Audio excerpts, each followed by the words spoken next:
दोस्तों, स्वागत है आपका हमारे YouTube channel fly high crack with UPPSC में। आज हम भारत में होने वाले कर्नाटक युद्धों के विषय में डिस्कस करेंगे। भारत में कर्नाटक युद्ध अंग्रेज़ों और फ्रांसीसियों के मध्य हुए, जो लगभग 20 वर्षों तक चले और इसमें अंतिम रूप से अंग्रेज़ों ने विजय प्राप्त की थी। तो यहाँ पर हम डिस्कस करने जा रहे हैं प्रथम कर्नाटक युद्ध के बारे में। प्रथम कर्नाटक युद्ध जो है वो 1746 से 1748 तक चला। यूरोप में ऑस्ट्रिया के उत्तराधिकार का युद्ध प्रारंभ हो गया था। उसी का परिणाम था कि भारतवर्ष में अंग्रेज़ों और फ्रांसीसियों के मध्य युद्ध प्रारंभ हुआ। अंग्रेजी नौसेना और फ्रांसीसी नौसेना आमने सामने थी और इस युद्ध की पहल जो है सर्वप्रथम अंग्रेज़ों ने ही की थी। अंग्रेजी नौसेना का नेतृत्व बार्नेट ने किया और फ्रांसीसी नौसेना का नेतृत्व डुप्ले ने किया।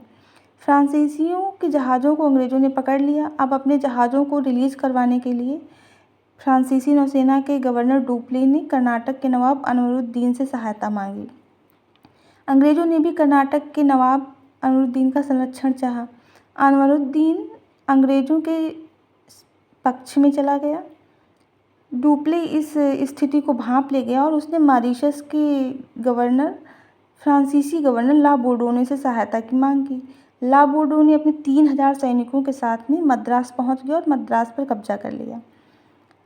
नवाब ने मद्रास से फ्रांसीसियों को हटने को बोला, लेकिन जो ला बोर्डोने फ्रांसीसी गवर्नर था मॉरीशस में, वो मद्रास सिर्फ अंग्रेज़ों से फिरौती लेने के विचार से आया था। उसने 40,000 पाउंड में मद्रास को अंग्रेज़ों को वापस लौटा दिया।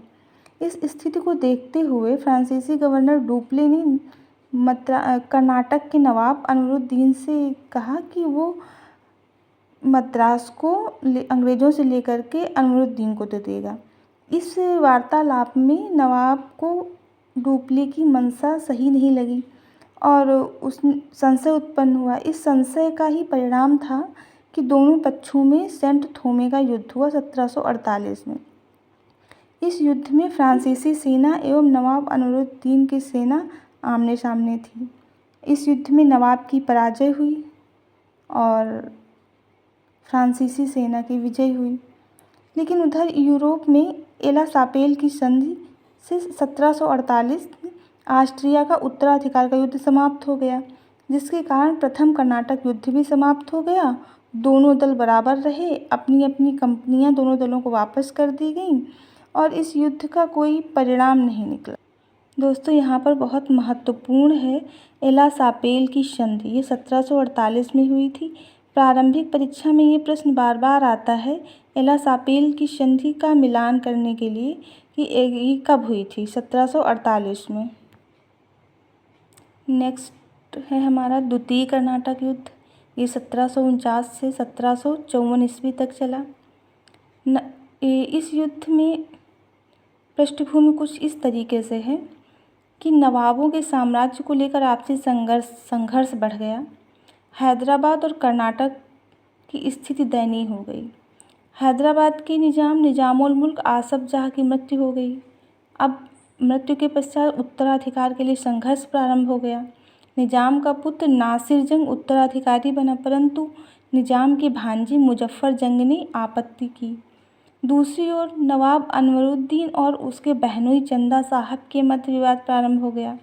चंदा साहब को मराठों से अभी अभी मुक्ति प्राप्त हुई थी। इस स्थिति का फ्रांसीसी गवर्नर डुप्ले ने फ़ायदा उठाया। उसने मुजफ्फर जंग को हैदराबाद का निजाम और चंदा साहब को कर्नाटक का नवाब बनने का आश्वासन दिया। अब परिणाम स्वरूप अंबूर का युद्ध हुआ 1749 में। यहाँ पर मुजफ्फर जंग, चंदा साहब और डुप्ले की संयुक्त सेना और कर्नाटक के नवाब अनवरुद्दीन की सेना के मध्य युद्ध हुआ।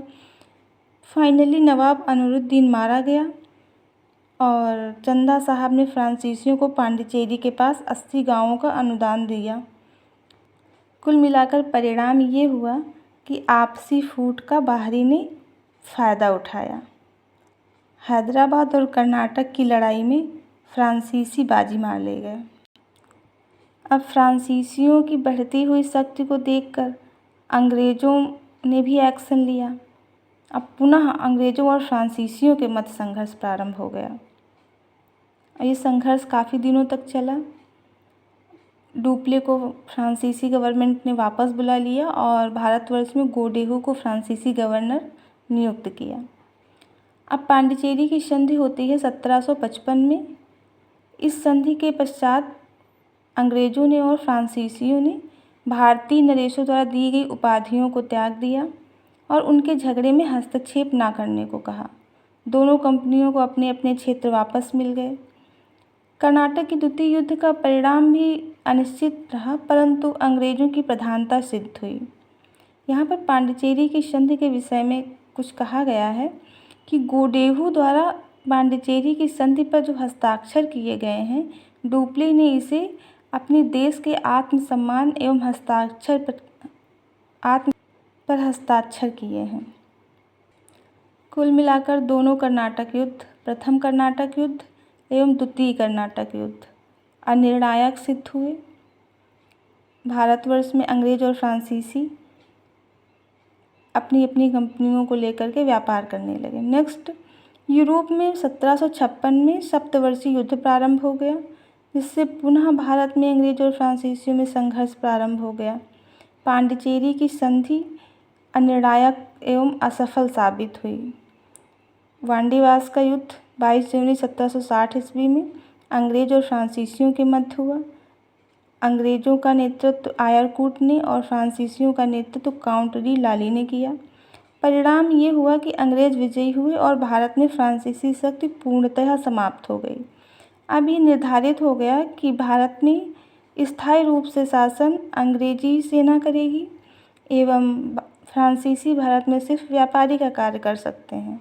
अब उन्हें अपने दुर्गों को दुर्गीकृत करने की अनुमति नहीं थी। इसी क्रम में 1763 में पेरिस की संधि हुई। पेरिस की संधि से सप्तवर्षीय युद्ध यूरोप में समाप्त हो गए। जब यूरोप में सप्तवर्षीय युद्ध समाप्त हो गए तो भारतवर्ष में भी फ्रांसीसियों का अस्तित्व समाप्त ही हो चुका था। तृतीय कर्नाटक युद्ध निर्णायक रहा और अंग्रेज भारत के स्वामी बन गए और फ्रांसीसी सिर्फ व्यापारी ही रह गए। आज के लिए बस इतना ही। Thank you. नेक्स्ट टॉपिक हम मुग़ल साम्राज्य का पतन एवं विघटन डिस्कस करेंगे।